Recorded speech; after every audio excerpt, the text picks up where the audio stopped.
Welcome back to the Naked Proverbs podcast, where we unclothe the truth about Black love, family, and marriage. My name is Nik Scott, one of your hosts, and I'm here with my husband.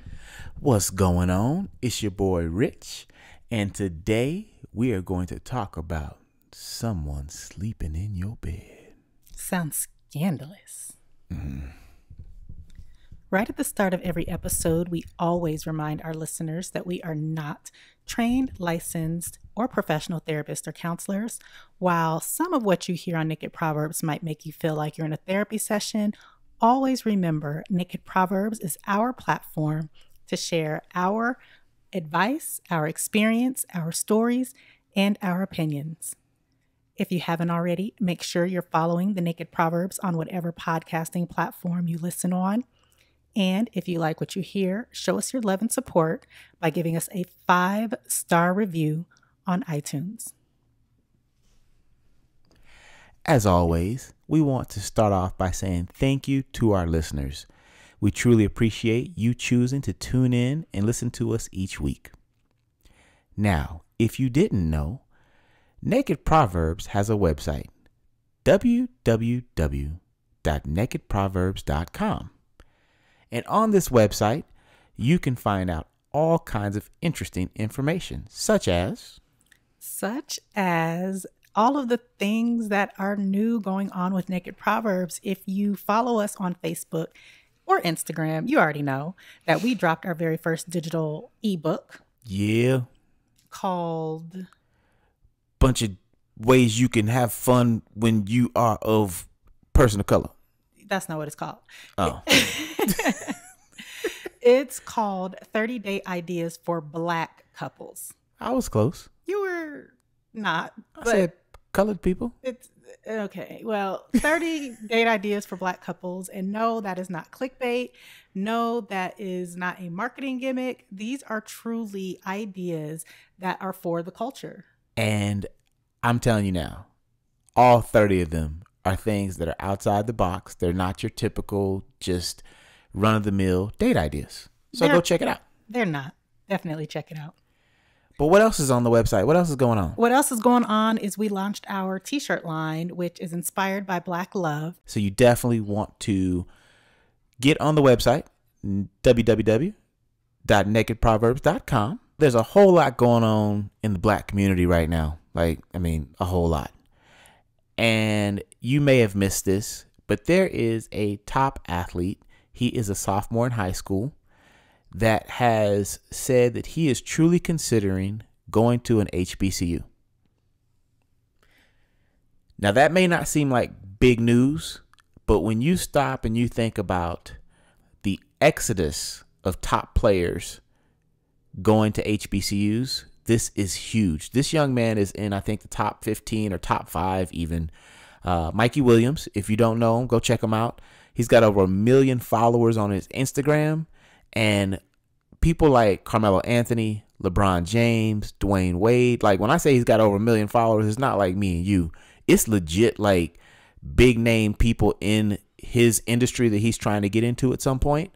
So this is possibly history breaking news if he truly does choose to go to an HBCU in 2 more years. It will be groundbreaking. And I'm not the type of person that follows sports, and I'm not into sports like that. I'm a very casual basketball and football watcher. And it wasn't until we went to Grambling State University last year and we had the opportunity to tour the Eddie Robinson Museum. And our tour guide took us into this room, and it was literally a room full with all 4 walls filled with NFL jerseys.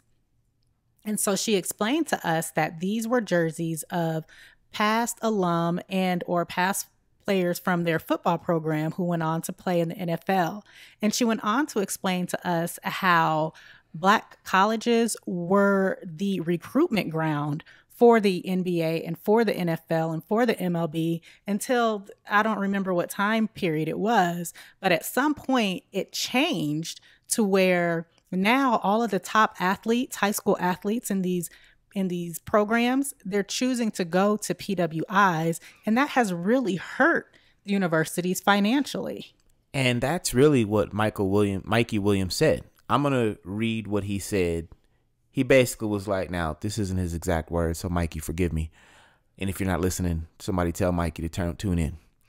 But he was like, there's a lot of revenue that can be made during his college career.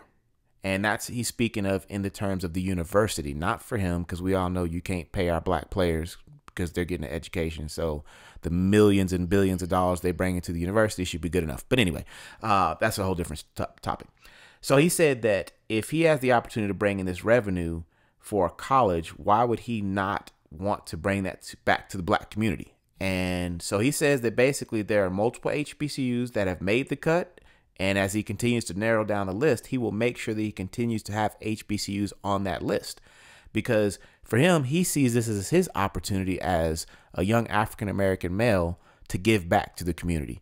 And I think that, like what Nik is saying, how there was a time period where if you were an athlete looking to take it to the next level, your only option was an HBCU. Then with desegregation and all these other things that were meant to make our lives better, which again is another whole topic, we start to see athletes being told by the quote unquote blue chip programs, the Kansas, the Kentuckys, the Dukes, the North Carolinas, the only way you can make it to the league is if you come to us. And unfortunately, we have fallen into believing that lie. So a lot of our athletes are choosing to go to these larger name programs because they think it's going to give them a better chance. I'm going to tell you something. If you're Mikey Williams and you are a 16-year-old boy, I don't even know if he's 16 yet. He probably doesn't have a driver's license for all we know. He's coming into his sophomore year of high school. And if you're that good that you have the greatest players who have ever played the game of American basketball following you on social media and engaging with your content, if you're that good, I don't care what sport you play. If you're that good, it doesn't matter what school you go to. I promise you, the NBA and the NFL and the MLB are going to be checking for you and recruiting for you wherever you choose to go. And you don't even have to be that good, right? We're using him as an example because whether or not he chooses to go to an HBCU, this is transformational that we're even having these conversations again in our community. So if you are good, if you are a top athlete, I encourage you to consider only HBCUs for your college athletic careers. Ultimately, remember, our young people, our children are going to have a lifetime of working and being around people that may or may not accept them, that may or may not treat them as they should be with respect and love. But as someone that has attended an HBCU, there is no better experience for a young mind that is coming into adulthood. There is nothing that compares to going to an HBCU, being in classrooms with professors that look like you, being in classrooms with students where you turn around in every direction you look on campus, in the cafeteria, no matter where you are, everybody looks like you. They all have had different experiences in life, but just being able to see that, you know what, I'm not alone is huge. Drew Hill may have said it best. I got this feeling, and I just can't turn it loose, that somebody's getting next to you. Now Cisco goes on to say, somebody's sleeping in my bed, messing with my head, taking my place. Now, I know many of you are probably sitting there thinking, ooh, they about to get into the juicy and talk about some infidelity and all these things about you done caught somebody in your bed. Well, I'm sorry to tell you, you're wrong. You're going to disappoint the people on a Sunday. Well, but you're not going to be disappointed. Some of y'all, most of you husbands are not going to be disappointed. They're going to be disappointed. No, these husbands is going to be like, preach, preacher. Today, we are going to talk about children sleeping in your bed. Get your kids out your bed. Because the reality is they should not be in your bed. Here's the thing. You opened up talking about Drew Hill and the song My Bed. My Bed. from the 90s. And if you haven't heard it, I encourage you to go listen to it and listen to the lyrics. And clearly the song and the video that goes with the song is about infidelity and literally another person sleeping in your bed with my husband or with your wife.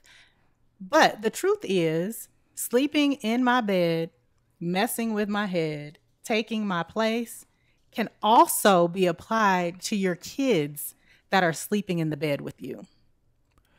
Now, you know I'm a stats guy. I like numbers. So when I started to do a little background research on this whole children sleeping in the bed thing, because it's been some years since we've had children. Our girls are dang near grown in their mind. You know, I pulled up some stats, and this stat right here, mothers, women, I'm asking y'all to do better. 45% of moms let their 8 to 12-year-olds sleep with them from time to time.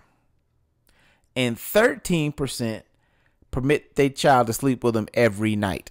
Did y'all hear that? Hold on, let me tell you. 45% of moms, not dads, moms, let their 8 to 12-year-olds sleep with them from time to time. Now, usually I would push back on a statistic like that. But since it is Father's Day month and The whole month. and Father's Day is next weekend, I'm not even going to go there with you. I ain't even going to go there. You can't go there because, you know, sometimes the facts is the facts. Let's be honest. Who is it that is normally letting the kids come sleep in the bed? Who is it usually that's letting the kids come sleep in the bed? It ain't daddy talking about, come on, babies. It's okay. It's going to be okay. Here, get in between me and mama. No, it's mothers. Mothers that can't let their kids grow up.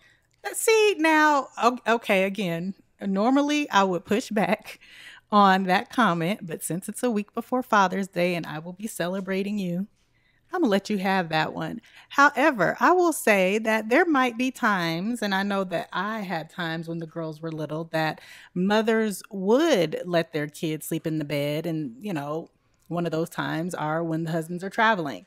And I know what you're going to say, that it should be consistent. Don't confuse the child and blah, blah, blah. But I mean, if the child understands that this only happens, like this is a treat, this isn't a regular occurrence. Well, 12-year-old should definitely understand that. Yeah, 8 to 12. That's a bit.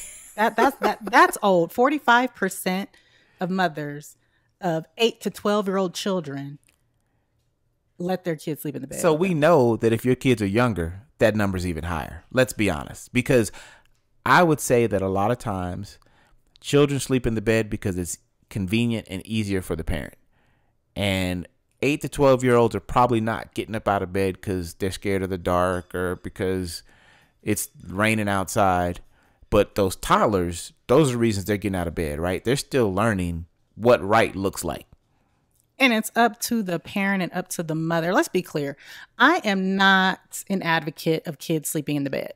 And I would be remiss and I'd be wrong if I didn't share my story about being a mother who is not a part of that 45% that allowed their 8 to 12-year-old to sleep in the bed with me and my husband. But I was a mother when we had infants. They slept with us. They slept in the room with us. And I remember when our oldest was about, I don't know if it was 6 months or 9 months. I feel like it was 9 months when we decided that it was time for her to get the hell up out of our room and out our bed and for her to sleep in her own bed. And I remember clearly, she had to be 6 months. She had to be 6 months. Okay. I remember clearly how torturous that was, breaking her out of our bed, to sleep in her own bed. Like, she would scream and holler all night long. Now, I'm not suggesting that you don't go and comfort your child and you ignore your infant when they're screaming and hollering for you, because that can bring on a whole host of other psychological issues. But what I am suggesting is, don't be lazy. Get your ass up out the bed, mama. Or daddy. You're right. One of y'all, get y'all's asses out the bed and go and comfort your child to the point where they can calm down, they can go back to sleep, and then you go get your behind back in the bed with your spouse. Right. What you don't need to be doing is getting your ass out the bed, going to get the baby, because the baby can't walk at this point, and bringing the baby back into the bed with you. Yes. Some people are going to take offense, but it's convenient to let the child sleep in your bed. It is. And I'm not going to say it's lazy, but it's pretty close. Because I remember when our oldest was less than 6 months, that she slept in the bed because it was easy for you to breastfeed her. It was easy for us to get her because, let's be honest, babies don't sleep through the night. That's part of what, being a new parent is not getting any sleep. So we dealt with those things, but it was honestly us being lazy. And that's why she didn't start off in her own bed in some ways. Now, there are dangers to having your child in your bed. That's why they have bassinets and all kind of other options, which don't include your child actually laying in the bed with you, because there have been children that have lost their lives because their parents rolled over on them or the covers smothered them. So, even as a small child, it's not smart to really sleep with your child in the bed just for the safety aspect. But bigger than that, it can start to have an impact on the intimacy that you and your spouse are able to experience, because you've got a child in the bed, or a toddler, or an 8 to 12-year-old, or a 6-month-old, whatever. It doesn't really matter the age. It's still going to impact the opportunity for you and your spouse to grow closer together in the bed. What it does is it literally puts a physical, tangible divider between you and your spouse. And we work so hard in our marriages to be one, right?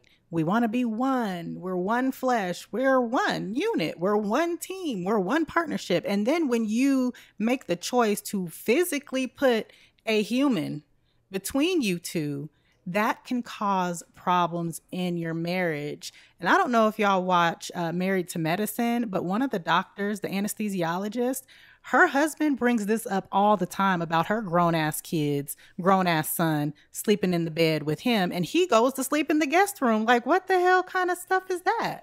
Yeah, that is not okay. Once your child is past toddler age, it's not convenient anymore. Now that's just what you do, and you've created a really bad habit. And unfortunately, when you create habits like that, you can start to create other issues that didn't even have to be in your marriage. Because if you have your spouse sleeping on the couch, you're creating issue. The other thing that you can create is a dependency where your children can't really learn how to be self-reliant, because every time they wake up, or every time there's something that, bothers their sleep pattern, and they jump up and run to the bed and jump in bed with you like that's the normal option, the only thing they've known to do, then it prevents them from being self-reliant and learning how to work through their own problems, their own issues, and getting back in their own bed and going back to sleep. And we're not suggesting that you don't comfort your kids, right? We are not suggesting that. What we're suggesting, like I said, with us, is get out the bed and go take care of your child. Your children need you. Your children need to be comforted. They need to be held. They need that physical touch. But what they don't need to be doing is sleeping between you and your husband. They don't need to be trained to think that that's okay. Because while we think kids are cute, and they are, little kids are adorable. They, babies smell good. They're great. But those little monsters are so manipulative. And since it is the moms, and, I guess I can kind of agree with you in seeing that it's probably mostly moms who allow the child to come sleep in the bed with them. That kid is learning from a very early age how to play mommy against daddy. If dad is like, you know what, little girl, little boy, go get in the bed. And then in the middle of the night, no matter what time it is, here come the kid wandering to get in the bed with you. And then here go mommy. Okay, come on, baby. Here, get right here. What are you teaching the kid? Right. And then how are you making your husband feel in the process? And then, you know what? One of maybe the most simplest things, but very important things, is when you have a child in the bed, because we have had our children in the bed, like we said in the beginning, right? You do not get good sleep because you have feet kicking you in the bed. You got arms flailing around. Like, you are getting punched and abused and beat down while you trying to get some rest so you can get up and go to work or whatever it is you need to do the next day. So it starts to impact your life when you're not getting those 8 to 10 hours. I think that's recommended. It may not be 8 to 10. That's just what I get. But if you are not getting those recommended hours, it's definitely going to impact how you are handling your family, how you're handling yourself in different situations. And for us, you said it already, our kids are 18 and almost 16 at this point. So it's been a long time since we had even an 8 to 12-year-old, right? Well, our oldest never really had that problem. She never really got out the bed and wanted to get in the bed with us. Once she was broken out of our bed as an infant, that was all she wrote. And she liked to sleep anyway. Our youngest, however, Oh, yeah.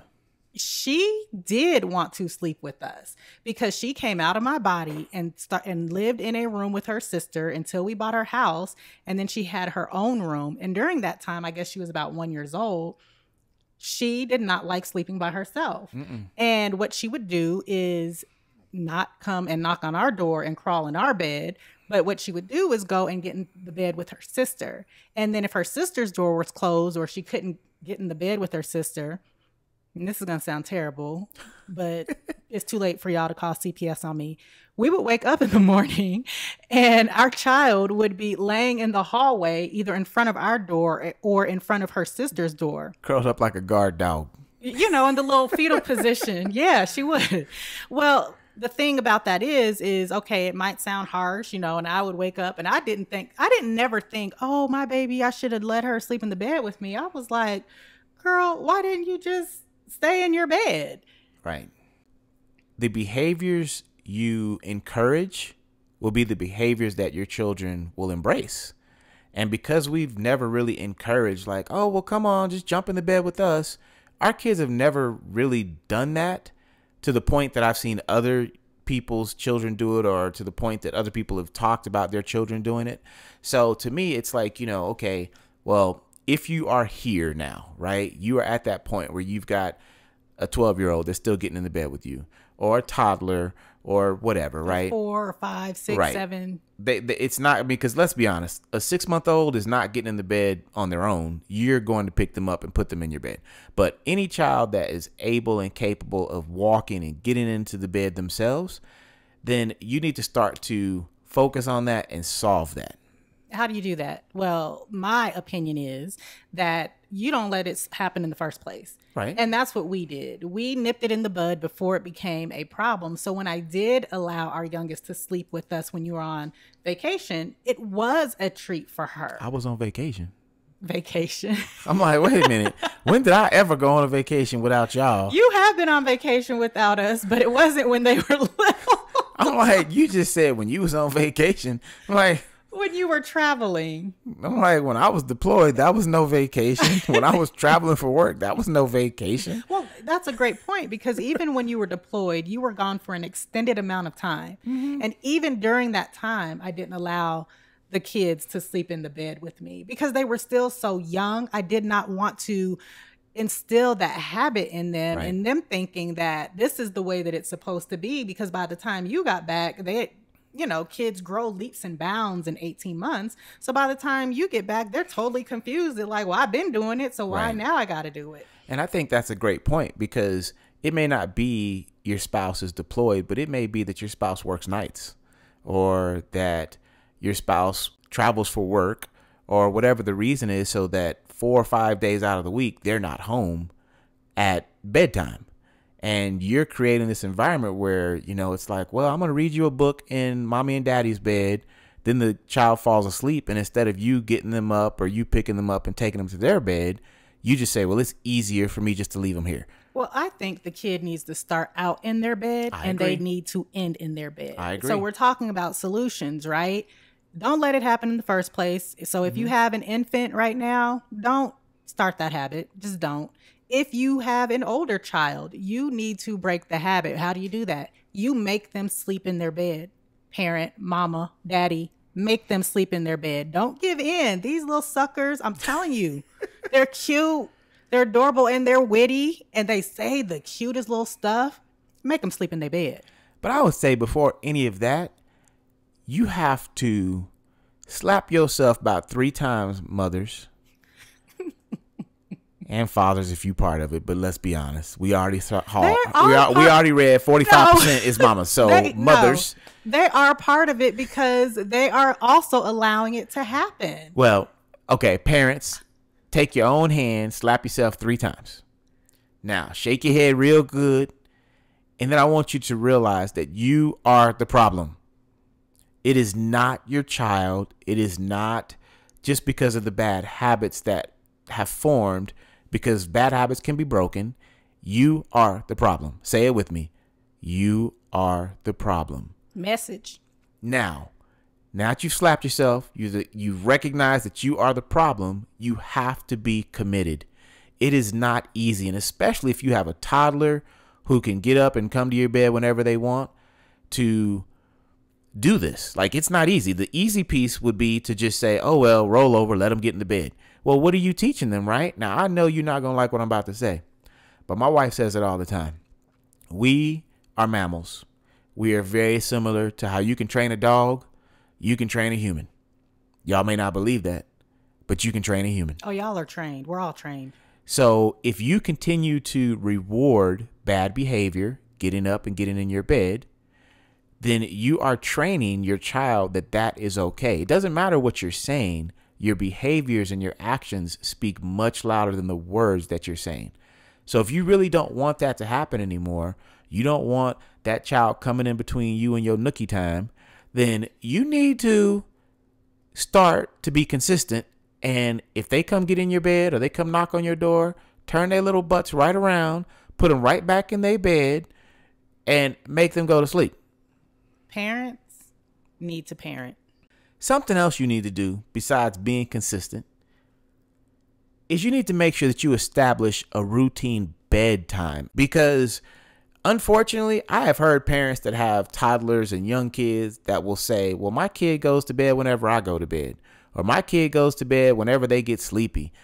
That is part of your problem. If you create a strong, healthy bedtime routine, our children went to bed at 8 p.m. until about middle school. Mm-hmm. High school, we just said, who cares what they do when it comes to bedtime? Mm-hmm. But if you have a healthy bedtime routine, maybe you get them in their bed, you read them a book, you give them their final kiss, and you tell them good night.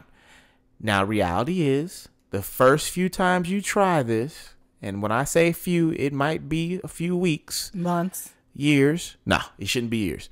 They may not just gravitate to it and run with it. So they're going to say things like, I need some water. I gotta go to the bathroom. I need one more snack. I'm hungry. I think I heard something. I'm scared. They gonna come walking down the steps if you have steps, or you gonna hear them in the hallway. I mean, but you have to be consistent and put them back in the bed. And this does a couple of things. One, it prevents you from having long-term issues with your children and sleeping. But 2, it allows you and your spouse to have some quality time together as well. Parents need to parent. Thank you so much for listening to the Naked Proverbs podcast. We truly want you to have a happy marriage. We want you to thrive in your marriages, and we want you to indulge in your spouses on a regular basis, which you can't do if you got kids in the bed with you. Don't forget to follow the Naked Proverbs on whatever podcasting platform you listen on, and we will talk to y'all in the next one. Peace.